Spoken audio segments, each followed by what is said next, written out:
Thấy không? Đẹp không? Đẹp theo hàng nhờ.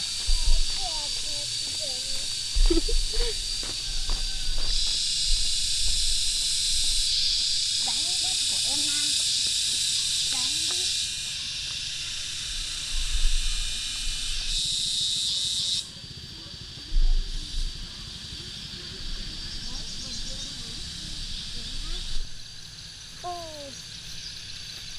Nhiều dưa thế con ơi. Ui dồi, 2 quả thì kìa to chưa? Đây này.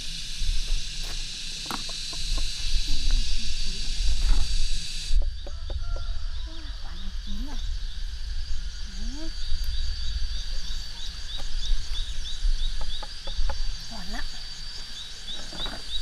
Nam xuống đây đợi bác nhá. Xuống đây nhá. Ăn dưa đợi bác nhá.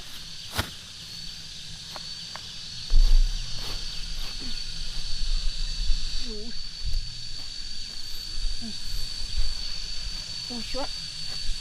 Dưa cho em ăn nhé.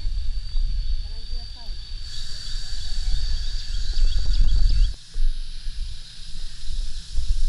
Bác bổ cho em Nam ăn nhé. Bổ thế nào nhỉ? Nào, đây bác bổ này. Hả? Wow, ngon nhỉ. Đẹp. Đẹp.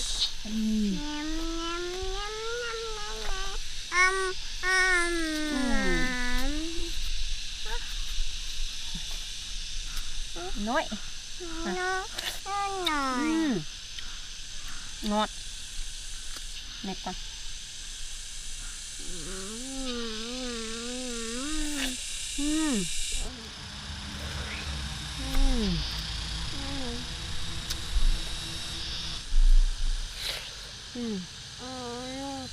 Ngon không con? Ngon.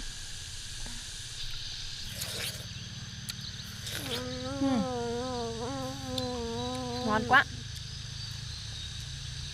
Bạn ăn thêm một miếng nữa bác đi lấy, con ở đây đợi nhá.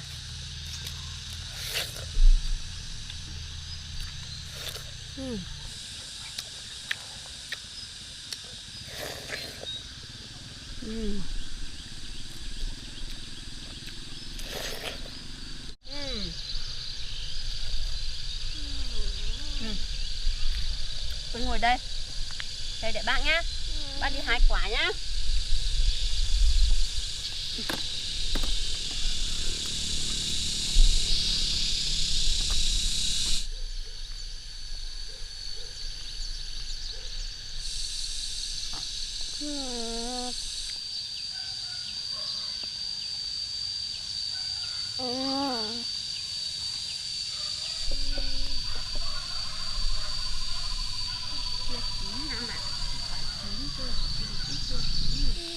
Quả to thế. Nhưng mà chưa chín nhỉ, cái này chưa héo.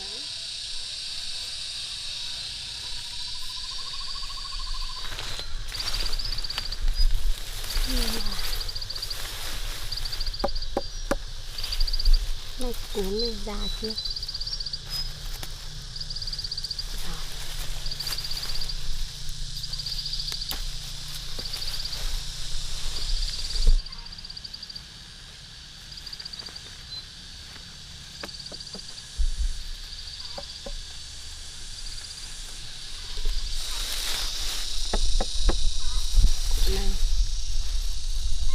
Quả này còn xanh quá.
bạn nha.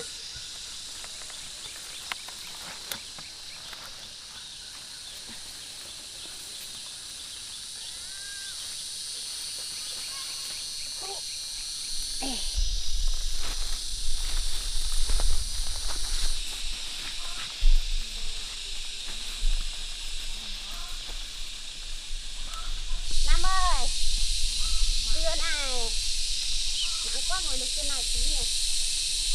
Ở đây dưa chứ. Con vỗ dưa đi. Bác đi lấy một gùi nữa nhá, dưa đẹp quá. Bó. Đây. Đẹp á. Tròn lắm. Vỏ dưa hộ bác nhá, bác đi lấy tiếp nhá. Thế con đi lên trên đường chơi đi nhá. Không ngã nhá, bùm bùm nhá. Lên được không? Bác đưa đây này nhá, bác đi lấy dưa tiếp nhá. Kêu bác cái nào. Được rồi. Cẩn thận nhá, xe nhá.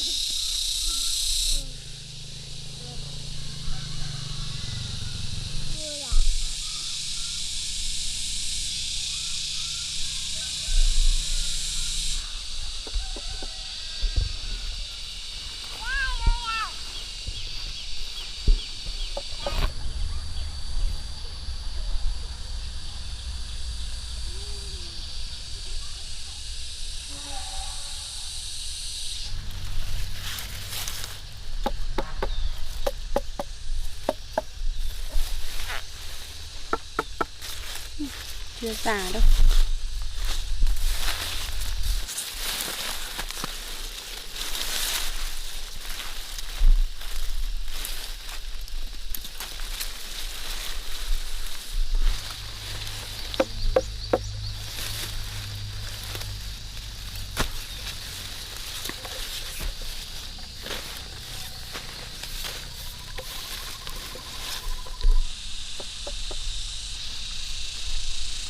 Quả này to thế. Mà chưa chín.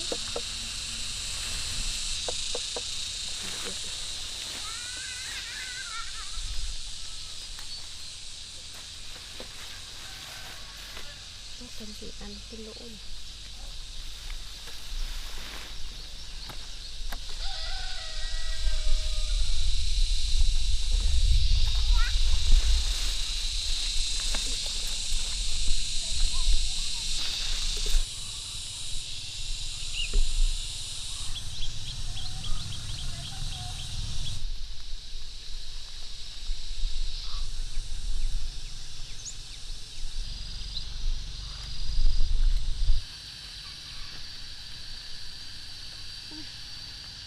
Đủ rồi Nam ạ, từng này thôi.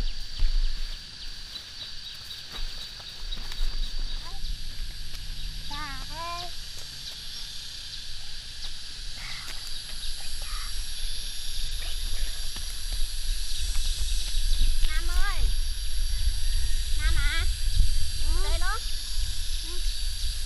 Bác lấy xong rồi ra đây. Ra đây. Nóng quá. Đây. Xong rồi. Nóng. Mệt không? Nóng quá tái hết mồ hôi. Xuống không? Xuống đây với bác không?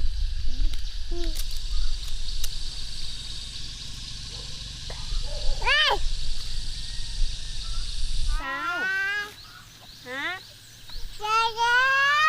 Đây à, quả to thế này à? Đẹp nhờ.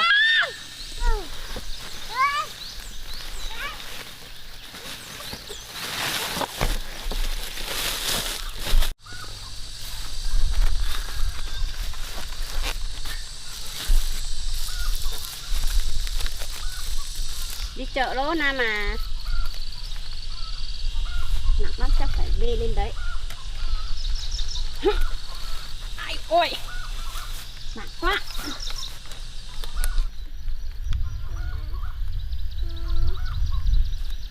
Của bác nhét. Nhấc đi. Nhấc lên. Út chừng. Út. Ôi.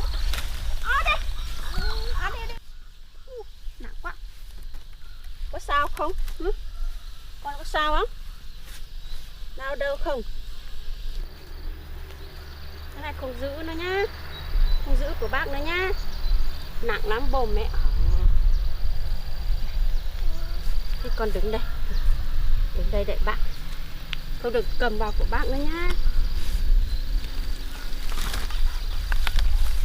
Không được động vào nhá. Nghe chưa?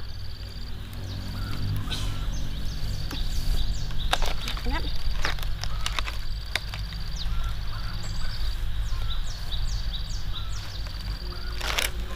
Đây. Đi đó. Nào, để bác cầm tay đi nào. Đi.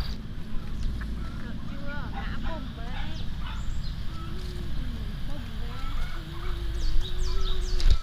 Đi. Nắng quá nhỉ con nhỉ. Ui dồi, phân bò. Nóng. Đi chạy nhanh đến chợ cho nó mát.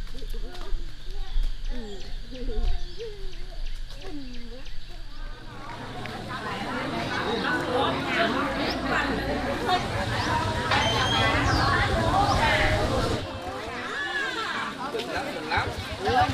Chợ rồi. Nhá. Đi.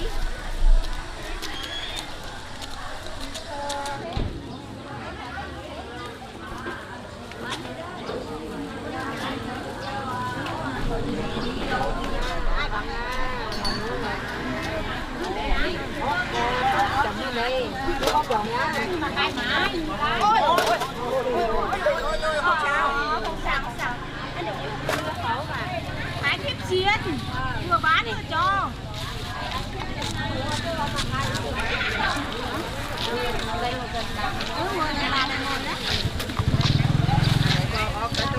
Như đây ổi không hả? Ổi này đi trồng, ổi không hạt đấy. Con trồng đấy, con trồng đấy.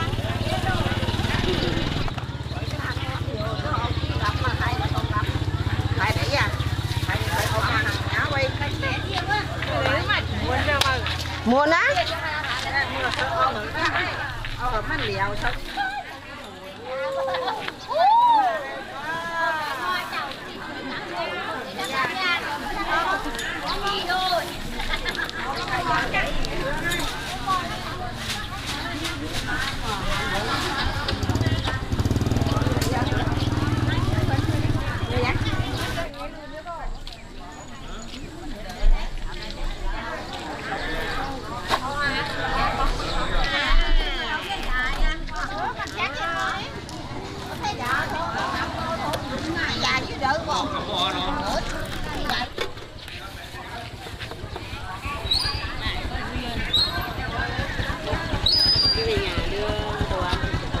Ôi, wow, cái gì đâu phải cả cái này năm. Tự trồng ấy.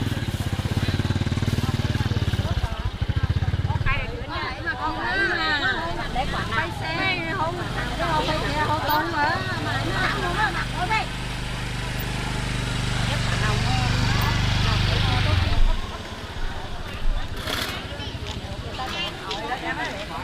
Để mà 2 cân chắc. Ủa tôi đã không khỏi. Để quả 2 cân. Ăn ôi cho tôi. Tôi cho giỏi rồi tạp rồi.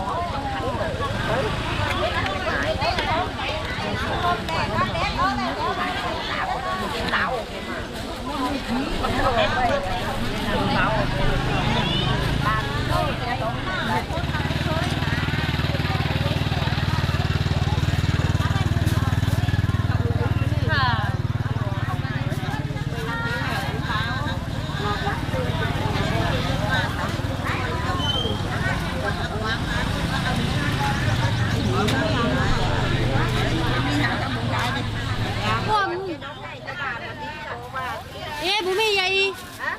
Bố mì vậy?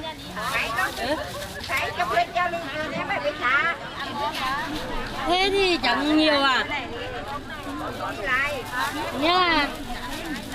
Nghĩa là yêu bảo mình chẳng yêu hẳn à?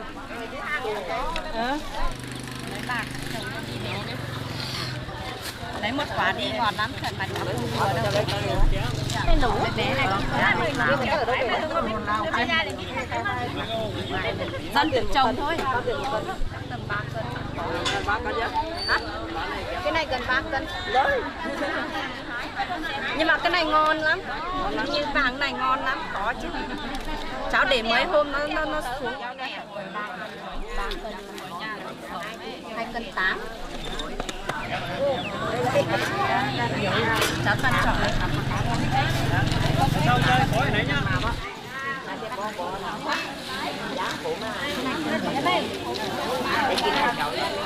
Ủa, nhắm mà thân mẹ bày hàng rồi mình phải là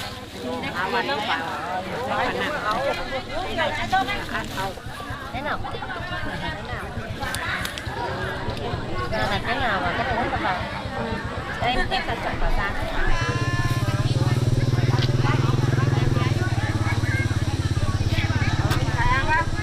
Ra làm mấy gì đi chị? 2 cân rưỡi nhỉ?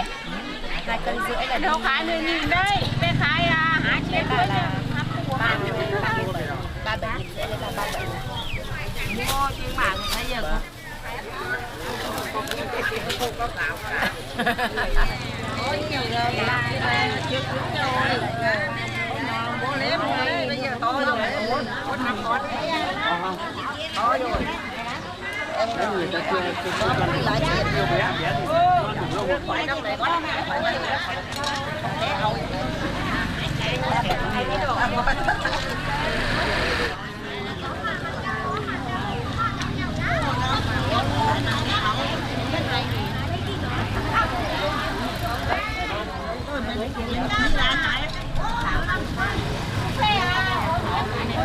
nhân tiền to thì chỉ có tiền bé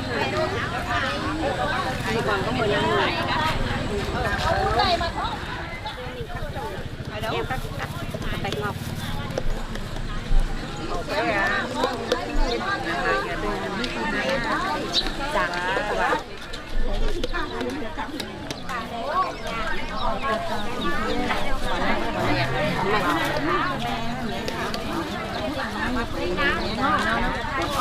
Em gọi là quả giá chứ giá cuốn tay đấy em đi bán hàng à chọn quát quả này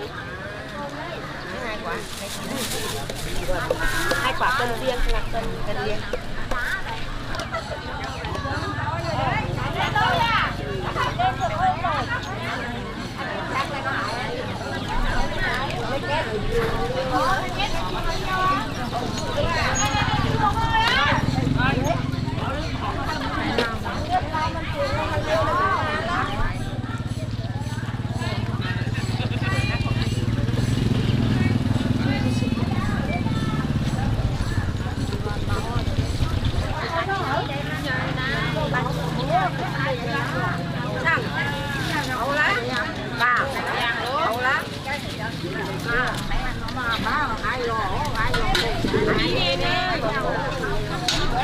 Đây ổi không hạt, ổi lê không hạt.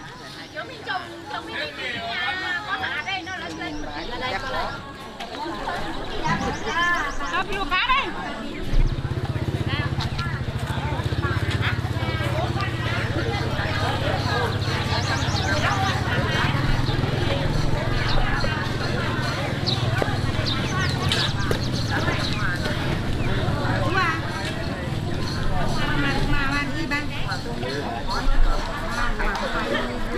Chèo ba, giá chèo em mà. cắm theo bún này bắt Ăn này chú ba, cắm cái mù này ba. Ăn này chú cắm cái mù này ba.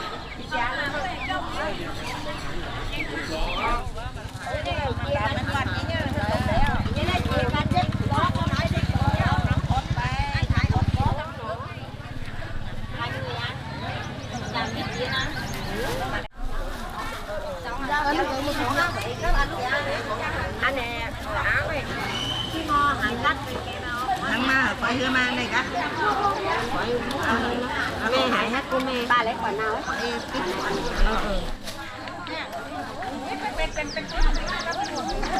Của bà cũng 2 cân 8.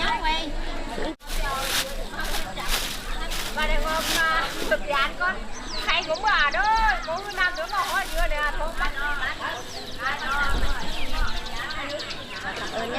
trồng vào cái ruộng. Hết chưa con? Hết ăn tiếp không? Ăn tiếp nha. Ăn đây tiếp nha. Có bao bây con chút nữa. Quả này ngon này. Em lấy ra đi làm gì? Quay đấy. Cái mùa này mùa con này qua cái nó này. Nó quay đi.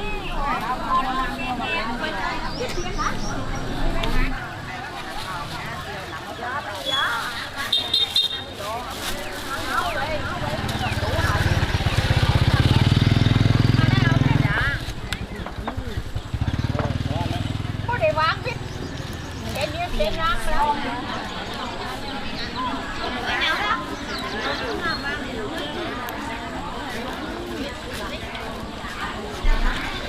chiều bật nhé chiều bật quả hết rồi hai đây chiều ăn bánh nhé ăn lấy bánh cho nhé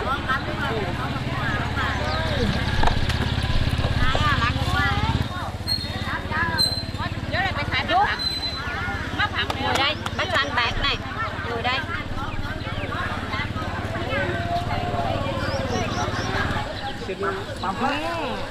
ăn là phun hoa nhiều có cây nằm chả cầm hôm nằm dưới có cây nằm chả bự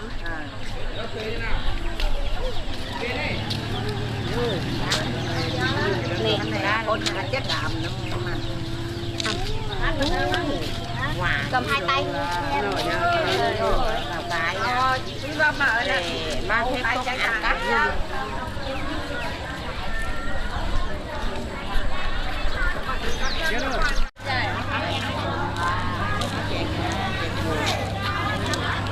ai làm sao ấy hứa cái đồ ra được à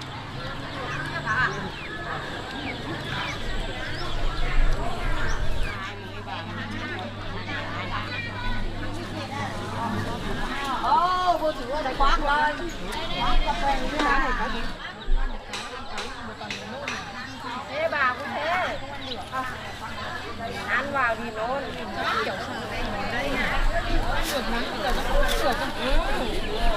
Đưa bà cũng ăn được.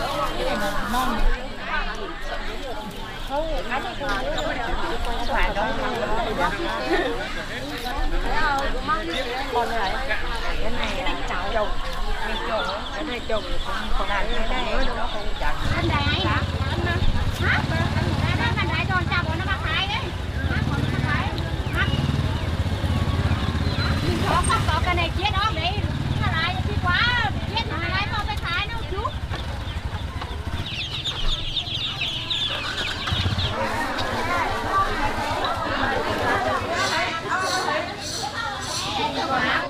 Thôi tôm bây giờ sạch như hết rồi cái này giúp bộ ăn chắc dạ không con chắc còn muối quả hai cô bán nó nhảy lấy về ăn thì nhảy năm nhờ lấy về ăn nhé lấy về bổ cho em năm nhé bạn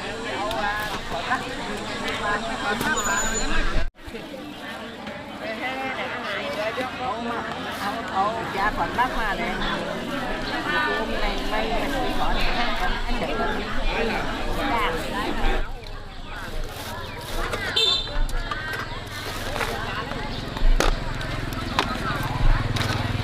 nè ba mượn ghế nè mời chú em ơi mời chú chú Hà chú Thuận chậu mà chậu chú bán cũng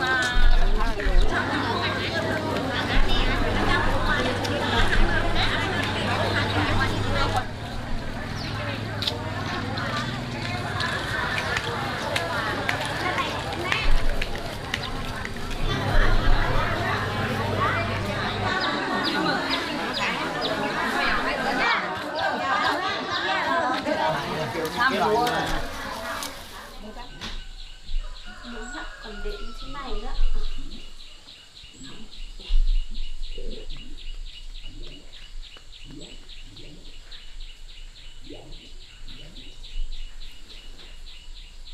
không biết con lợn đẻ chưa thì năm nhỉ hôm qua lấy cỏ để đấy chắc là đẻ lá Con ngủ ở đây nhá, ba đi xem con lợn đẻ lợn con chưa nhá.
Đẻ rồi đang bú sữa à?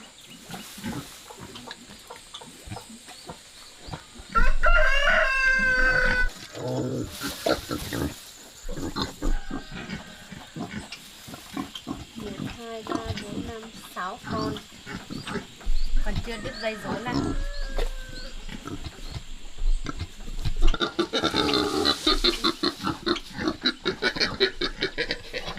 Không sợ đâu mà.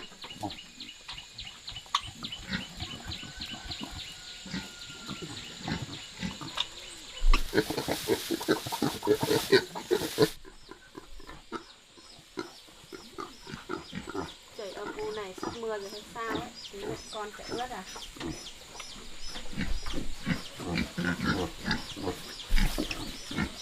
Để lấy cọ thì là cái mái bé bé.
làm chỗ cho ở nha, cho không mưa không đến nha.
mưa vào là được rồi.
ngon thế.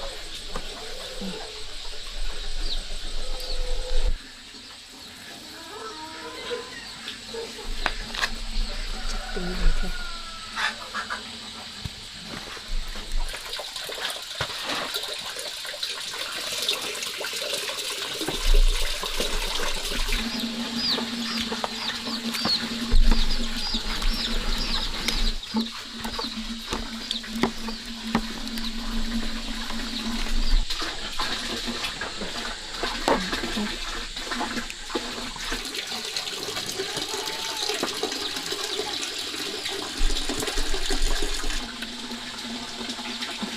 Chắc ăn được rồi.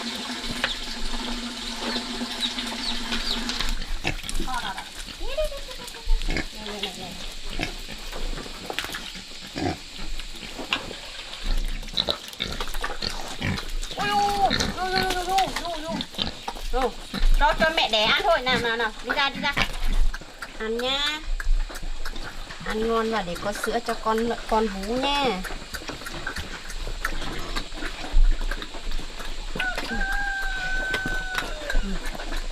Nhiều vào nha.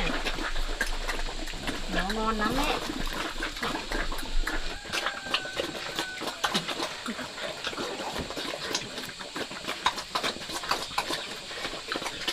Cho con lợn con một tí nhá.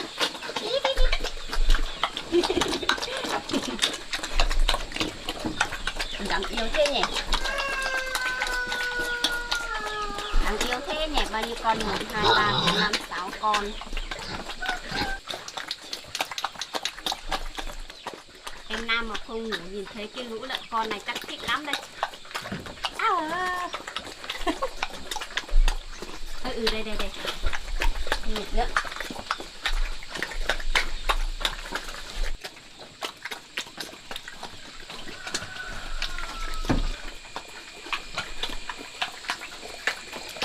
Hai ba con kia cũng sắp đẻ rồi đấy, còn không có chỗ cho ở đây này.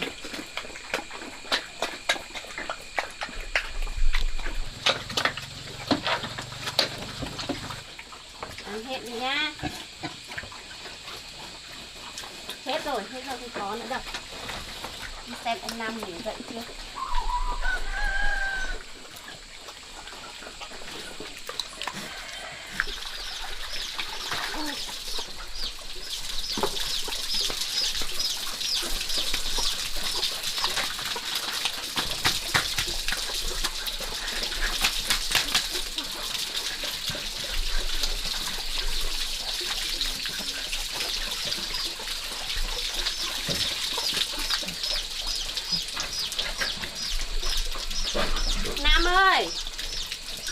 Nam ơi. Ôi vẫn còn ngủ. Nóng lắm. Ngủ ngon thế, ngủ kiểu gì thế con? Nóng lắm, bác bỏ chăn ra nhá. Chăn ra cho con nhá.